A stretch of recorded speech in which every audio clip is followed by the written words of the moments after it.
너와 나를 위하여 너나의 지음 월급쟁이 부자로 은퇴하라.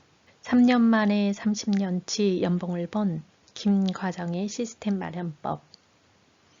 불안한 미래와 나 자신의 노후를 위해 무엇을 해야 하나 고민하던 중 우연히 읽은 투자서 한 권에서 문제의 원인과 해결책을 찾아 처음 9개월간 100권 이상의 경제 및 투자서를 읽으며 자본주의와 돈에 대해 공부하고 하루도 거르지 않는 현장 답사로 부동산 실전 투자를 준비한 저자는 마침 찾아온 상승장에서 공격적인 투자로 70억 자산가로 거듭났습니다. 마침 찾아온 상승장에서 공격적인 투자로 70억 자산가로 거듭났습니다. 그 책 속으로 들어가 보겠습니다. 자본주의와 돈에 대한 나의 무지를 깨부셨고 물질을 대하는 태도로 표현되는 돈 그릇이라는 것이 사람마다 있다는 것도 알게 되었다. 돈보다 더 중요한 것은 시간이며 과거의 시간을 어떻게 보냈는지가 지금의 나를 결정한다는 사실도 깨달았다. 그렇게 나는 자극적인 즐길거리로 불안감을 뒤로 밀어버리던 이전의 무책임한 삶에서 탈출했다. 이런 과정에서 직장생활도 한결 즐거워졌음은 물론이다. 오히려 불안감을 극복하고자 공부하고 행동하며 알아나가는 과정에서 나도 할 수 있겠다라는 자신감을 얻었다. 그것만으로도 이전보다 행복하다. 돈을 벌어야 한다는 마음으로 시작한 투자가 돈뿐 아니라 자존감과 행복이라는 선물까지 안겨준 것이다. 부동산은 인류 역사상 단 한순간도 자산으로서의 가치를 잃어버린 적이 없다. 그렇기에 이런 부동산의 본 모습을 똑바로 보지 못한다면 결국 경제적으로 어려운 상황에 내몰릴 수밖에 없다. 당신은 당신의 1년 뒤, 5년 뒤, 10년 뒤의 모습을 그려지는가? 당신은 미래에 대한 알 수 없는 불안감이 당도할 때 차분하게 앉아 그 이유가 무엇인지 하나하나 따져본 적이 있는가? 억지로 버티는 인생이 아니라 즐겁게 쟁취하는 인생. 대한민국은 경제체제로 자본주의를 택한 나라다. 그러니 자본주의를 이해하지 못하면 우리가 삶을 영위해 나가는데 영향을 미치는 중요한 요인 중 하나인 경제를 전혀 모르고 사는 것이 된다. 생존을 위해 반드시 들이마셔야 할 공기처럼 절대 벗어날 수 없는 자본주의 환경에 살고 있으면서도 우리는 자본주의를 너무 모르고 있다. 물가 상승으로 알고 있는 인플레이션을 먼저 이해할 필요가 있다. 인플레이션이야말로 개인의 경제적 생존에 가장 큰 영향을 미치기 때문이다. 인플레이션은 우리 주머니 속에 들어있는 돈의 값어치를 떨어뜨리는 주범이다. 그렇다면 이 인플레이션이라는 것은 도대체 왜, 또 어떤 흐름으로 인해 생기는 것일까? 결론부터 말하자면 은행이 돈의 양을 계속해서 늘리고 있기 때문이다. 인플레이션의 어는 부풀어 오르다라는 뜻을 가진 라틴어이다. 통화량이 늘어나는 것을 의미하는데 인플레이션은 통화량이 증가로 화폐의 가치가 하락하고 모든 상품의 물가가 전반적으로 꾸준히 오르는 경제 현상을 뜻한다. 여기서 통화량은 한 나라의 경제에서 일정 시점에 유통되고 있는 화폐 또는 통화의 양을 말한다. 자본주의의 핵심은 은행이다. 은행이 없는 자본주의는 존재할 수 없다. 따라서 은행의 밥줄인 이런 메커니즘이 반복되어야만 자본주의도 유지될 수 있다. 이 말은 나와 당신이 살고 있는 이 자본주의 경제 체제에서는 계속해서 통화량 증가가 일어나게 될 것이라는 말이다. 이는 포털 검색창에 우리나라 통화량 증가 그래프라고 검색만 해봐도 쉽게 확인할 수 있다. 돈의 가치가 하락하면 자연스럽게 예전과 같은 돈으로 할 수 있는 것이 줄어들 수밖에 없다. 변한 것은 하나뿐이다. 바로 돈의 가치. 그만큼 돈은 흔해졌다. 그리고 시간이 흐를수록 가치는 더욱 떨어질 게 틀림없다. 만약 당신이 이런 변화에 무관심해 그저 당신의 돈을 통장에 넣어두고 1%에도 채 미치지 못한 이자에 만족하며 산다면 결국 당신이 그 돈으로 할 수 있는 것은 계속해 줄어들 것이다. 시간이 당신의 돈을 갉아먹을 테니 말이다. 상황이 이러한데에도 현실에서는 많은 사람이 자신이 열심히 모은 돈의 가치가 계속해서 하락하고 있는 것을 그저 지켜보고만 있다. 특히 매일같이 회사에 출근해 바쁘고 정신없이 일을 해내는 당신이나 나 같은 직장인들은 더욱 그렇다. 당신이 좀 더 주변을 주의 깊게 둘러본다면 자본주의와 인플레이션의 본질을 인식한 사람과 그렇지 못한 사람의 결과가 얼마나 다른지 알 수 있을 것이다. 똑같은 회사에서 똑같이 일하고 똑같은 급여를 받았음에도 그 자산의 격차는 벌어질 수밖에 없다. 인플레이션의 영향을 비켜가는 사람은 없기 때문이다. 대책을 강구해야 한다. 돈은 현금이 아닌 자산으로 바꾸는 대책 말이다. 그것이 바로 투자다. 투자는 위험하다고 천만에 내가 보기에 가장 위험한 것은 아주 작은 리스크도 감당할 수 없다며 결과가 빤히 보이는 상황에서도 변하지 않으려는 태도다.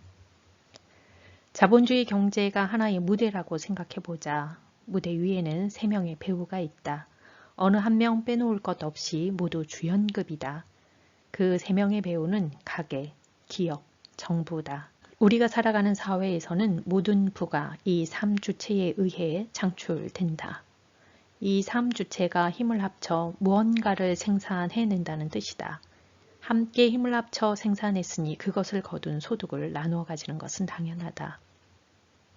자본주의 사회에서도 덮어놓고 문제점만 비난하는 사람보다는 현실을 직시하고 배워가며 노력하고 문제를 해결하려는 사람에게 더 많은 기회가 생긴다.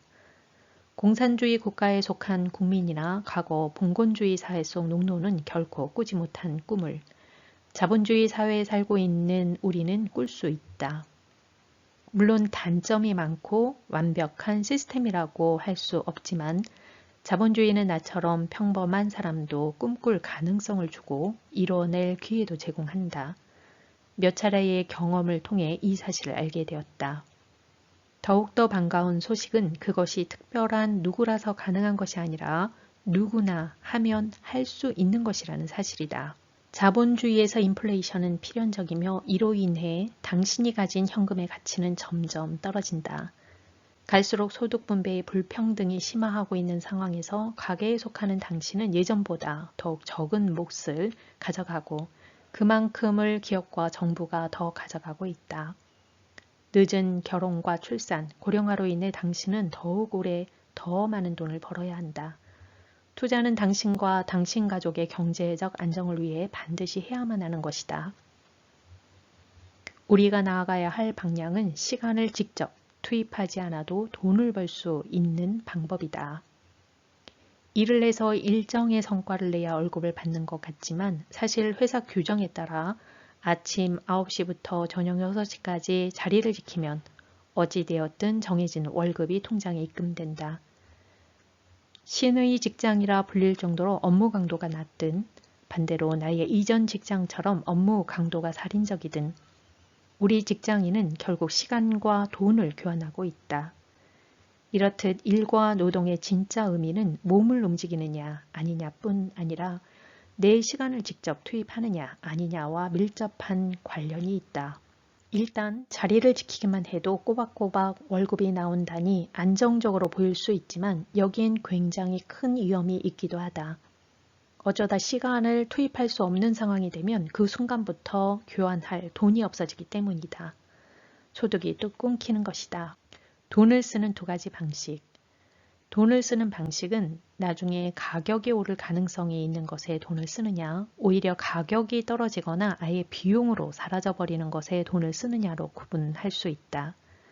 나중에 가격이 오를 가능성이 있는 것은 생산성이 있어 그 가치가 증대될 수 있는 것이기에 생산 자산을, 사용함에 따라 가격이 떨어지기만 하는 것은 소비적인 것이기에 소비 자산으로 정의한다. 현재 대한민국의 저금리 환경에서는 은행의 예금 통장 안에 잠든 돈 역시 소비자산이다. 수입 중 생활에 필요한 돈을 제외하고 남은 돈으로 부동산과 주식을 사들였다. 부동산이나 주식은 생필품이나 사치품과 다르게 시간이 흘러도 가격이 오를 수 있는 신기한 자산이었다. 즉 생산자산의 일종이었던 것이다. 중요한 것은 돈을 버는 것보다 쓰는 것이라는 사실이다. 퇴근 후에 다른 일을 한다고 해도 즉 투잡, 쓰리잡을 가진다 하더라도 결국 그것에 나의 시간을 직접 투입해야 하며 심지어 파격적인 규모의 수입을 기대할 수 없는 일이라면 별반 달라질 것이 없다. 내가 시간을 들이지 않으면 그 즉시 사라져버릴 수입이기 때문이다. 본인의 역량을 키워서 시간 단가를 엄청나게 높인다면 몰라도 말이다. 직장인으로서 미래를 바꾸려면 어떻게 버느냐보다 어디에 쓰느냐에 집중해야 한다. 투자란 것이 무엇보다 끈기가 필요한 장기전이라는 사실을 절절히 깨닫는다. 그 과정에서 포기하지 않고 앞으로 나아가려면 내가 지금 무엇을 하고 있으며 투자의 길에서 어디쯤에 있는지 중간중간 체크해야 한다. 달라진 것이라곤 돈을 쓰는 대상을 내가 산 것보다 절대 비싸게 대팔 수 없는 것, 소비 자산을 사들이는 것에서 내가 산 가격보다 비싸게 팔 수 있는 것, 생산 자산으로 바꾸는 것, 그 하나뿐이다. 투자를 하기 전에는 소비 자산을 사는데 대부분의 돈을 쓰거나 남는 돈을 그냥 통장에 넣어두었지만 이제는 대부분의 돈을 생산 자산과 교환하고 있다. 처음 돈을 버는 수단은 회사에서 내 시간을 제공하고 급여를 받는 방식에서 변화가 없지만 돈을 쓰는 곳이 완전히 달라진 것이다. 직장인의 비근로소득 창출 6단계. 1단계. 직장에서 열심히 일하고 그 대가로 급여를 받는다. 시간과 근로소득 교환. 2단계.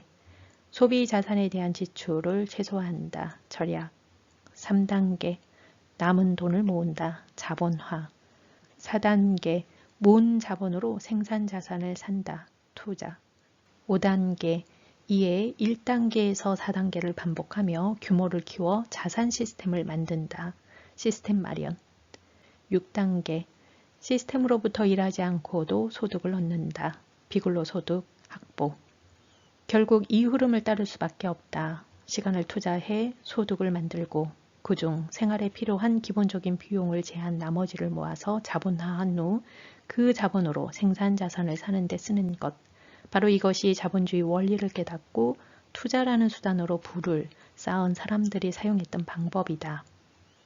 이를 두고 그저 부동산 투기라고 치부해버린다면 아직도 자본주의를 제대로 이해하지 못한 것이다. 이런 생각에 사로잡힌 사람에게는 자본주의 사회가 너무나 위험한 곳일 수밖에 없다.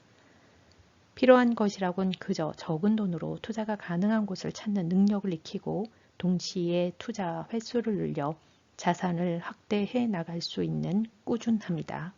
내가 소득을 아껴 매입할 생산 자산으로 주식이 아닌 부동산을 택한 이유는 정보 대칭과 레버리지 때문이다.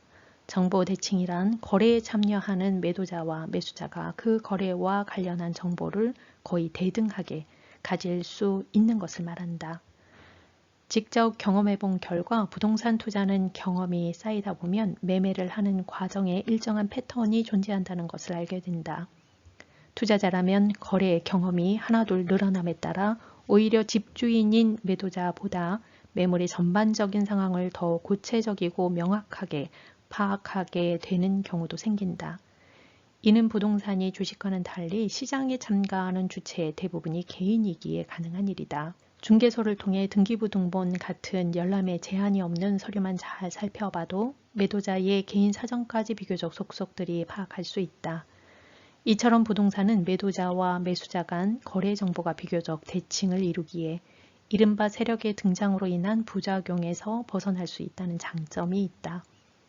세상엔 공짜가 없다. 내가 전세 임대를 통해 무이자로 돈을 빌리려면 반드시 해야 하는 것이 있다. 그것은 내가 자산을 사는 데 필요한 돈을 빌려주는 사람, 임차인에게 보금자리를 제공하는 것이다. 그러려면 많은 사람이 주거지로 선호할 만한 곳의 물건을 고를 수 있는 안목이 필요하다. 또 그 물건의 약점을 보완하고 강점을 드러낼 수 있도록 보수를 잘 할 줄도 알아야 하고 그 물건을 중개해 줄 수 있는 사업 파트너와 관계도 잘 형성해야 한다.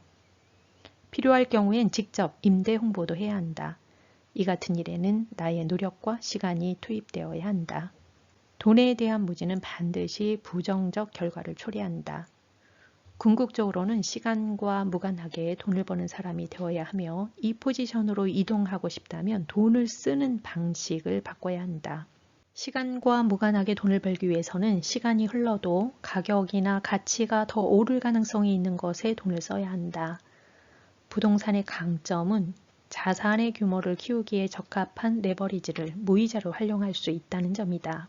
지금은 시장이 뜨거운 상황이기에 신축 아파트라고 하면 무조건 많은 사람이 찾게 될 거라고 생각할 수 있지만 아파트의 진짜 가치는 결국 입지로 결정된다. 투자를 고려할 땐 입지를 우선순위로 보고 그 다음으로 신축인지 구축인지를 따져보는 것이 현명하다. 입지가 좋지 않은 지역에 고분양가로 분양되는 아파트라면 좀 더 깊게 고민해봐야 한다. 현재 부동산 시장만 보면 앞으로 하락장 따윈 절대 없을 것 같지만 하루아침에도 시장 분위기가 바뀔 수 있다는 것을 잊어서는 안 된다. 부동산의 입지는 어떻게 판단할 수 있을까? 지금 이 시대를 살아가는 사람들이 좋아하는 것을 항목별로 생각해 보면 된다. 대표적으로 일자리, 교통, 주변 환경, 학군 등이 있다. 각각의 항목이 우수할수록 그 땅에 대한 선호도가 높고 수요가 많으며 더 높은 가치를 지닌다. 서울 강남의 아파트는 강남에 있기에 그 가치를 인정받는다.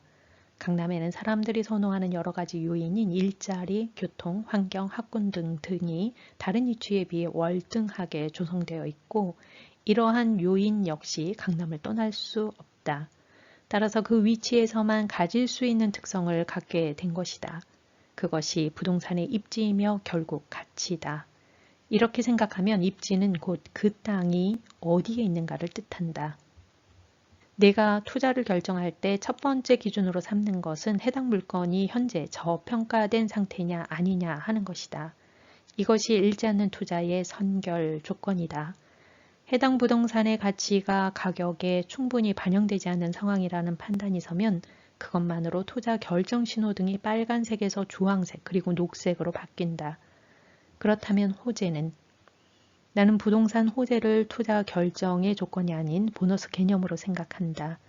이미 가치 대비 저렴한 것을 샀다면 이후 발생하는 호재는 상승세를 더욱 강하게 만드는 역할을 하기 때문이다. 호재들 모두 언제 현실화할지는 아무도 모른다. 특히 철도 사업이 정해진 시간 안에 실현될 가능성은 하늘의 별 따기에 가깝다. 바꿔 말해 이런 호재만 믿고 투자하는 건 투자자로서 해서는 안 되는 행동이라는 것이다. 현 시점에서 우리나라 지방부동산 시장을 보면 알 수 있듯 시장의 분위기가 반전되면 아무리 큰 호재가 있다 해도 사실상 큰 영향을 주지 못한다. 투자 교훈. 레버리지는 리스크를 감수해야 하는 투자 수단이지만 잘만 활용하면 수익률을 극대화할 수 있다. 부동산 투자에 있어 주택이 신축이냐 구축이냐보다 중요한 것은 입지다. 부동산 거래가 내 생각대로 늘 순조롭게 진행되는 건 아니다. 따라서 나의 입장만 주장하지 말고 상대방의 입장도 고려하며 인내심을 가지고 임해야 한다. 부동산 거래는 나와 매도자 둘 사이의 거래일 뿐 아니라 기존 인맥과 중개인, 임차인 등 많은 사람이 함께 인연을 맺는 일이다. 좋은 결과를 얻기 위해서는 좋은 관계가 우선되어야 한다는 걸 잊지 말아야 한다. 호재보다 저평가가 잃지 않는 투자를 위해선 더 중요하다. 호재의 불확실성을 염두에 두라. 투자를 해본 사람은 안다. 투자 대상으로 적합한 물건을 찾기에 수월한 시기가 있다는 걸. 장마철이 시작되는 6월 초부터 한여름 휴가철에 속하는 8월 중순까지의 여름 비수기, 대학 수능 시험이 있는 11월 초부터 설 명절이 있는 1월 말까지의 겨울 비수기가 그 시기다. 이유는 간단하다. 계절상의 이유로 이사하기 좋은 봄, 가을, 이사철에 많은 사람이 거처를 옮기고 야외 활동이 힘든 너무 덥거나 추운 날씨엔 손님이 뜸해지기 때문이다. 그래서 그때까지 시장에서 선택받지 못한 매물들이 남아있기 쉽다. 나는 지금도 이 두 시기를 적극적으로 활용해 투자하고 있다. 결국 가치를 볼 줄 아는 안목, 그것이 부동산 물건의 저평가 여부를 판단하는 데 가장 중요하다는 이야기가 된다. 사실 이는 부동산뿐 아니라 모든 투자 대상을 볼 때도 마찬가지다. 투자의 기재 워런 버핏이 다른 주식 투자자들보다 뛰어난 수익을 내는 것도 특정 기업의 현재 주가가 그 기업이 가진 잠재력과 가치에 비해 저렴하다는 것을 알아보는 안목을 가졌기 때문이다. 따라서 당신이 부동산 투자를 통해 좋은 성과를 내고 싶다면 부동산의 가치를 볼 줄 아는 안목을 갖춰야 한다. 문제는 그 가치가 쉽게 눈에 보이지 않는다는 것이며 그래서 열심히 공부해야 한다. 부동산의 가치는 입지로 결정된다. 네 가지 가치 요소가 기준이다. 이 요소들을 따져본 후 다른 것과 비교해보는 과정을 거쳐야만 해당 물건이 싼지 비싼지 판단할 수 있다. 이것이 바로 비교 평가다. 이것이야말로 부동산의 저평가 여부를 판별할 수 있는 강력한 도구다. 비교 대상이 많을수록 물건의 가치 판단은 정교해질 수밖에 없다. 휴대전화 대리점을 한 군데 갈 때보다는 두 군데보다는 세 군데, 네 군데 갈 때 좋은 조건의 스마트폰을 구할 가능성이 커지는 것과 같은 이치다. 당신이 두 발로 직접 현장에 나가서 해당 물건 주변의 직장은 어떻게 조성되어 있는지, 교통은 어떤지, 어떤 사람들이 어떤 환경에서 살며 자녀들은 어떤 학교와 학원에 보내는지 알아봐야 한다. 이것이 부동산 투자의 성공 비결은 발품에 달렸다고 하는 이유다. 명심하라. 부동산은 발로 하는 것이지 책상에서 KBC세로 그래프를 그려가며 하는 것이 아니라는 사실을, 나 역시 이 사실을 깨닫기까지 많은 시행착오를 거쳤다. 사람들은 통상 본인이 원하는 것만 주장한다. 그러나 협상의 기본은 주는 것에 있다. 내가 상대에게 무엇을 줄 수 있느냐에 따라 원하는 것을 얻느냐 얻지 못하느냐가 결정된다. 개인적으로는 투자 이전까지 이 같은 협상을 해본 적이 없었다. 그래서 타인의 생각을 읽고 마음을 헤아리려고 노력해본 적도 없다. 직장인 대부분이 그럴 것이다. 사무실에 앉아서 일하고 그 일에 대한 급여를 받고 받은 돈으로 물건이나 서비스를 구입한다. 그 과정에서 아쉬운 소리를 해야 하거나 상대의 입장을 깊이 헤아리고 배려해야 할 일은 거의 없다. 그렇다 보니 어떤 사안을 두고 타인과 협상해야 하는 상황이 되면 결국 나의 자존심이 가장 중요하게 된다. 훈련이 되지 않아서 어려운 일이다. 내 제안을 상대가 받아주면 하는 거고 아니면 말고 식이 되기 쉽다. 좋은 협상이 되기 힘든 이유다. 다만 생각을 바꿀 필요가 있다. 그래서 조금 더 상대방 입장에서 생각하려고 노력했다. 나의 의견만 상대에게 관철하려 하지 말고 다소 그 과정이 힘겹고 진이 빠지는 일이 있다 해도 상대방과 터놓고 이야기하며 조금씩 견해 차이를 좁혀가는 것이 최선인 것이다. 그렇게 하다 보니 원실 속 하초처럼 지내던 직장인에서 가족을 위해 나를 내려놓고 때론 굽힐 줄도 아는 사람이 되었다. 그런 자세로 이만희 가격을 내려달라는 요청에 난색을 표하던 매도자도 결국 그 대신 관례보다 많은 액수의 계약금을 바로 송금하겠다는 나의 제안을 받아주었다. 해당 부동산이 가진 입지 가치에 비해 가격이 저렴한 것을 찾아 투자하는 것이 중요하다. 실전 투자자로서 중요한 것은 다양한 경험을 쌓는 것이다. 전장에 나가는 군인이 자신이 가진 총알 개수를 알아야 하듯 투자자는 대출 가능액 등을 점검하여 자신이 유용할 수 있는 자금 동원력을 확인해 둬야 한다. 초보 투자자라면 보다 안전한 투자를 위해 가격이 지나치게 높지 않은 물건에 투자하면서 경험을 쌓는 것이 좋다. 아는 지역을 늘려나가는 건 투자처를 찾기 위해서다. 아는 곳이 많아질수록 투자할 물건을 찾는 일도 점점 더 쉬워진다. 여러 곳에 그물을 던져둘수록 더 많은 물고기를 잡을 수 있는 것처럼. 임장한 지역과 해당 부동산의 시세를 모니터링하는 건 일종의 모의 투자와 비슷하다. 이곳에 투자했다면 어느 정도의 수익을 얻게 되었을까? 내가 놓쳤던 그 지역의 잠재력이나 함정 같은 것은 없었나 등을 짚어가며 차츰 내공을 쌓아갈 수 있다. 이처럼 임장 후 모니터링은 각 지역의 부동산 시세 흐름과 변화를 찾아내고 그 원인을 공부함으로써 투자에 대한 안목을 쌓는 데 도움이 되는 아주 좋은 공부법이다. 이러한 안목이 성공적인 투자의 발판이 된다는 건 두말할 필요도 없다. 자산 시장에서 투자자가 꿰어야 할 첫 단추는 싸게 사는 것이므로 나는 가격을 최우선 기준으로 삼고 협상을 시작했다. 어떤 협상에든 중요한 것 중 하나는 서두르지 않는 것이다. 열심히 그리고 꾸준히 임장하면서 아는 지역을 넓혀 가다 보면 어느 순간부터 쏠쏠한 수익이 예상되는 여러 개의 투자처가 눈에 들어오기 시작한다. 그때가 되면 다양한 물건을 후보군에 올려두고 여러 가지 상황과 투자 시기를 저울질해가며 가장 적합한 물건을 찾는 여유도 가질 수 있다. 대안이 있는 사람은 급할 것이 없다. 투자할 수 있는 지역과 물건을 얼마나 아느냐에 따라 그 결과 역시 달라진다. 이것이 안 되면 저것이 안 되면 다른 것을 택하면 된다. 이처럼 아는 지역을 늘려두면 저평가된 투자처를 발굴할 때뿐 아니라 실제 협상에서도 강력한 무기를 손에 쥘 수 있다. 반복해서 강조하지만 나는 투자 대상의 저평가 여부를 판단한 뒤 매입하고 수익률을 극대화하기 위해 임차인에게 무이자로 전세 보증금을 빌린다. 결국 가장 중요한 것은 가치 대비 싸게 사는 것이다. 다만 나는 내가 매입한 아파트의 가격이 언제 제대로 된 가치를 찾아갈지는 예단하지 않는다. 싸게 사고 장기 보유하면서 가치에 어울리는 가격이 될 때까지 기다릴 뿐이다. 투자자로서 나는 내가 할 수 있는 것만 한다. 신의 영역에 도전하지 않는 것이다. 잃지 않는 부동산 투자를 하고 싶다면 다음 세 가지를 갖춰야 한다. 첫째는 부동산의 저평가 여부를 판단할 수 있는 안목. 둘째는 적은 투자금으로 투자의 효율성을 극대화하는 기술. 셋째는 역전세 등에 대비하여 내 자산을 방어할 수 있는 자금 동원력이다. 이 세 가지를 갖추고 자산 규모를 늘려간다면 누구나 부동산의 계단식 상승 구간이 나타날 때마다 생각지도 못한 속도로 순자산이 늘어나는 경험을 하게 될 것이다. 당신이 일하고 있을 때뿐 아니라 먹고 자고 쉬는 동안에도 말이다. 많은 사람이 투자자라면 소위 미래의 기대 가치를 내다볼 줄 알아야 한다고 말하지만 나는 그 부분은 인간이 접근할 수 있는 영역이 아니기에 깔끔하게 포기한다. 또 투자할지 말지 판단하는 과정에서 앞으로 이렇게 저렇게 되면 이곳이 정말 좋아질 거야와 같은 기대는 애초에 하지 않는다.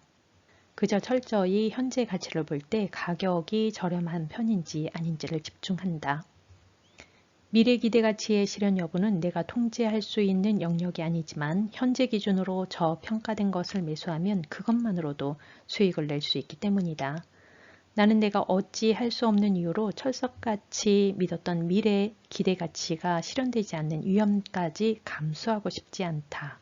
시간이 갈수록 성장하고 좋은 투자를 하고 싶다면 투자를 할 수 있는 상황이든 아니든 아는 지역을 넓혀가기 위해 노력해야 한다. 부동산 투자에는 발품이 가장 중요하다. 귀로 들어 배우거나 손품으로 투자에 어느 정도 접근할 수는 있지만 내가 하는 선택에 확신을 주고 실제 좋은 성과로 이어주는 것은 결국 내 발이다. 발로 걸어야 아는 지역이 된다. 아는 지역이 많아야 내가 시장을 들여다보는 지금 시점에 어느 지역에 어떤 물건이 싸고 투자금이 적게 드는지 같은 투자금으로 접근 가능한 물건 중 어느 것이 제일 좋은지를 더 정교하게 판단할 수 있다.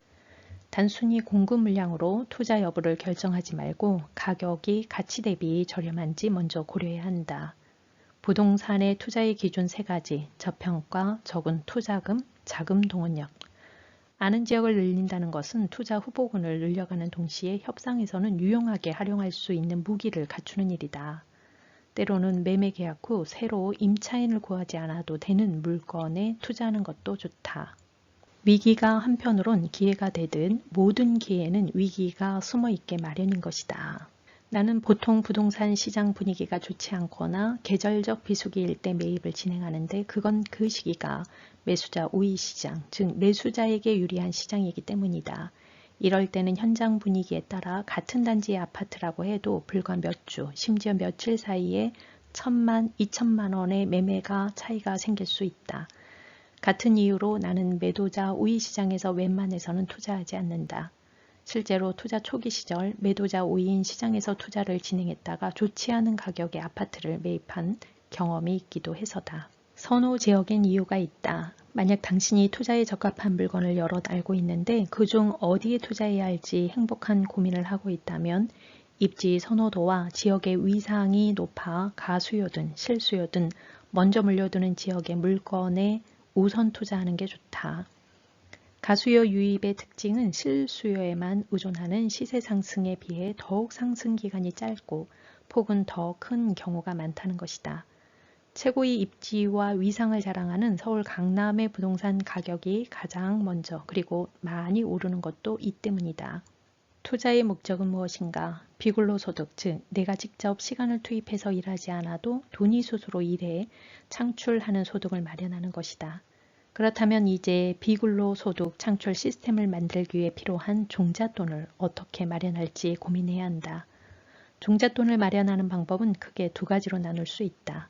첫째는 현재 내 가게로 들어오는 수입에서 지출을 뺀 금액을 알뜰하게 모으는 것. 둘째는 거주 등의 이유로 묶여있는 큰 돈, 흔히들 깔고 앉은 돈이라고 부른다. 이러한 큰 돈을 일할 수 있는 상태로 만드는 것이다. 당신의 돈이 당신을 위해 효율적으로 일하길 원한다면 이 두 가지 방식 모두를 이해하고 자금을 운용해야 한다. 여러 책을 읽고 투자 선배들을 만나면서 돈을 이용해 시간에 투자하는 것이 성공 원리임을 깨닫게 되었다. 또다시 시간이 흐르면 언제 그랬냐는 듯이 최근까지의 부동산 화랑장에서 불황장으로 시장도 바뀐다. 또 그 상황이 어느 정도 지속되면 결국 정부 역시 정책 방향을 규제에서 완화로 바꿀 것이다. 그렇게 되면 경매 등을 활용한 월세 투자 방식 또한 좋은 투자법이 될 수 있다. 언젠가 당신에게 투자를 통한 자산 형성보다 현금 흐름이 더 중요한 시기가 온다면 그때 월세 투자를 해도 늦지 않다. 어느 시기에 어떤 물건에 어떤 전략을 어떻게 활용할지는 시장과 자신의 상황을 잘 파악한 후에 결정해야 한다. 사는 순간 돈을 버는 것이 투자이고 막연하게 오를 것으로 생각하는 것에 돈을 투입하는 건 투기다. 미래를 예측하는 건 인간의 능력 밖이다. 누가 미래를 예측할 수 있는가? 설령 예측한다고 해도 그것이 내가 투자를 실행할 때마다 맞아떨어질 것이라고 누가 장담할 수 있는가? 따라서 좋은 투자란 사는 순간 버는 것이어야 한다. 이는 현재 가치 대비 싼 것을 산다면 가능하다. 물건을 매입한 이후 시장이 나의 바람과 달리 하락장으로 접어든다고 해도 가치보다 싸게 샀기에 안전마진까지 확보한 상태라 잃지 않는 것이다. 투자를 고려 중인 물건이 본연의 가치에 비해 싸다는 확신이 들 때 투자해야 잃지 않는 투자를 할 수 있다. 저평가된 물건을 사는 것이 잃지 않는 투자의 필요 충분 조건인 셈이다. 그렇다면 부동산의 저평가 여부를 판단하려면 우선 저평가가 무엇인지부터 제대로 이해해야 한다.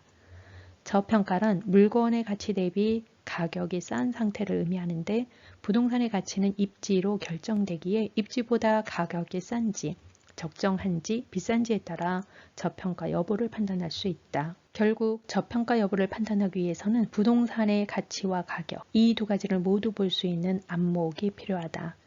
그런데 둘 중 가격은 가치에 비해 상대적으로 파악하기 쉽다. 가격은 개인적인 판단이 개입되는 요소가 아니라 정보에 해당하기 때문이다. 부동산 특히 아파트의 경우 네이버 부동산 사이트에서만 찾아봐도 가격을 알 수 있다. 결국 저평가 여부를 판단하려면 그 가치인 입지를 알아보는 요령을 터득하는 것이 중요하다. 우리나라 부동산 투자에서 돈을 잃지 않기 위해 활용할 수 있는 방법이 하나 더 있다. 바로 부동산 매매가와 전세가의 차이를 비율로 표시한 전세가율을 활용하는 것이다. 부동산 시장이 하락세에 접어들어 아파트 매매가가 떨어지는 상황이 되면 수요자들은 매매가 아닌 전세를 선택한다. 거주는 해야 하지만 내가 가지고 싶지 않을 테니 말이다. 이에 따라 전세 수요는 오히려 늘어난다. 결국 그렇게 형성된 전세가는 부동산의 매매가가 전세가 아래로 내려가는 것을 방어하는 하방 지지선 역할을 하게 된다. 이는 부동산 매매가 하락할 때 일반적인 경우 전세가 수준까지 하락할 수 있다는 말과 같다. 이것이 실제 투자를 하는 개인 입장에서는 어떤 의미를 가질까? 바로 시세 차익형 전세 투자를 할 경우 매입 이후 가격이 하락하게 돼도 내가 잃을 수 있는 돈은 매매가와 전세가의 차이, 즉 투자금만큼이라는 뜻이다. 이것이 전세가율이 높아 매매가와 전세가의 차이가 적은 물건을 투자 대상으로 삼아야 하는 또 하나의 이유가 된다. 투자 경험이 많지 않은 사람은 부동산 투자로 돈을 번다는 건 주택을 사고 팔기를 반복하며 그 차익을 얻는 것으로 생각하는 경향이 강하다. 장기 보유의 장점은 거래 횟수가 줄어 그에 따르는 각종 비용을 아낄 수 있다는 점이다. 부동산 거래 시에는 중개수수료와 취등록세, 양도세 등 거래에 수반되는 각종 비용이 발생한다. 거래 횟수가 많아지면 당연히 이에 대한 비용이 늘고 이에 따라 수익도 줄어들 수밖에 없다. 따라서 자산을 일단 매입하면 목표로 정한 수익을 달성하기까지는 불필요한 거래를 줄이는 것이 좋다. 긴 호흡으로 자산을 쌓아 올려 인생을 바꾸는 투자를 하길 바란다. 이러한 이유로 처음부터 가급적 팔지 않을 가치 있는 부동산을 매입해야 한다. 동시에 바로 2년 뒤가 아닌 10년 뒤를 바라보는, 즉 장기적인 안목을 가지고 투자에 접근해야 한다. 부동산의 특성상 짧은 미래는 그릴 수 없어도 10년 이상의 기간이 흐른 뒤 시장이 어떻게 될지는 오히려 알기 쉽다. 물가가 오르듯 부동산의 가격도 오르기 때문이다. 그래서 부동산 투자는 결국 시간에 투자하는 것이다. 기본적으로 투자금 자체가 적다면 한 가지 사실은 인정해야 한다. 바로 시간이 필요하다는 것이다. 투자를 시작하고 이른바 투자 고수들을 만날 기회를 얻었다. 강의나 오프라인 모임을 통해 만난 그 고수들의 교훈은 한결같았다. 조급함을 버리고 10년 이상을 봐라. 돈이 부족하면 당연히 투자에 어려움이 있을 수밖에 없다. 하지만 돈이 부족하다고 해서 목표를 달성하지 못하는 것은 결코 아니다. 누구에게나 똑같이 주어지는 소중한 자산, 시간이 있으니까. 나는 위험하지 않으면서 적은 돈으로 짧은 시간에 큰 수익을 낼 수 있는 투자법은 세상에 없다고 생각한다. 하지만 직접 해본 결과 수중에 가진 돈이 적더라도 시간을 투입하면 목표를 달성할 수 있다는 걸 알게 됐다. 단기간 성과를 내려 하지 말고 뜸들이듯 기다릴 수 있다면 가능하다. 그래서 나는 목표 한 발을 이루는 데 필요한 기간은 10년 이상으로 설정했다. 세상에 거저되는 것은 없다고 생각하니 10년도 그리 긴 시간처럼 느껴지지 않았다. 당장 월세 투자 등을 통해 현금 흐름을 만들어내기보다 안정적으로 자산과 수익의 규모를 키워나갈 수 있는 장기 보유 전세 투자 방법이 적합했다. 여기에 더해 인생을 바꾸기엔 부족한 투자 한 건당 수익을 키워나가기 위해 선택한 것이 시스템 구축이다. 여기서 말하는 시스템이란 다주택을 의미한다. 건당 수익의 크기는 흔히 이야기하는 똘똘한 한 채에 미치지 못해도 그것이 다수가 되면 이야기가 달라진다. 이렇게 나는 적은 투자금으로 살 수 있는 저평가된 아파트를 매입한 후 팔지 않고 장기 보유하면서 여러 채를 모으는 방식으로 투자를 진행해 왔다. 최근에는 평소 투자에 관심조차 없던 사람들의 입에도 똘똘한 한 채라는 말이 자주 오르내린다. 사실 이는 부동산 시세가 상승하고 하락하는 사이클로 따질 때 수도권을 기준으로 대략 한 바퀴적인 2005년, 2007년 시점과 유사한 상황이다. 똘똘한 한 채란 제한적인 사람들만 진입할 수 있는 프리미엄 시장의 고가 아파트를 의미한다. 이런 것들은 가격이 비싸지만 그만큼 많은 사람이 원하고 지역 자체가 브랜드화 되어 있기에 부동산 상승장에서의 상승폭이 매우 화끈하다. 하지만 대개는 그 자산의 높은 가격대만큼이나 투자금 규모의 가격의 변동폭이 커서 감수해야 할 리스크 또한 커진다. 쉽게 말해 출렁거림이 심한 것이다. 이런 부동산에 투자하려면 애초에 가진 종잣돈이 많아야 하고 큰 폭의 역전세 같은 닥칠 수 있는 위험에 대응할 수 있는 자금 동원력 또한 있어야 한다. 혹여 위기가 와도 투자금 외에 위기에 오래 버틸 수 있는 체력인 넉넉한 자금이 필요하다는 의미다. 이번 부동산 상승장 동안 아파트 가격이 계속해서 오르기만 한 것 같겠지만 사실 서울, 강남 등 요지에 위치한 고가 아파트들의 가격은 오르내리기를 반복했다. 장세가 워낙 좋은 터라 상당히 큰 폭으로 가격이 상승하긴 했지만 규칙들이 나올 때마다 눌림목이 생기고 간혹 이전 거래가보다 1억, 2억씩 낮은 매물이 등장하기도 했다. 가격이 오르거나 내릴 때 그 단위가 수억 원이다.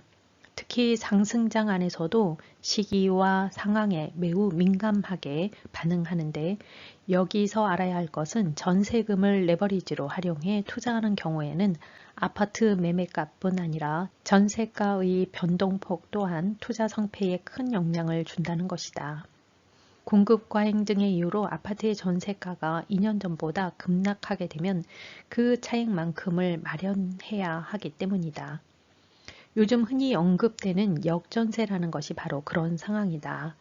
이런 역전세 리스크가 비단 똘똘한 한 채에서만 발생하는 것은 아니지만 똘똘한 한 채에 해당하는 아파트들의 전세가는 금액 자체가 크므로 금융위기나 주택 공급 증가 등으로 인한 외부 충격에 더욱 민감하다.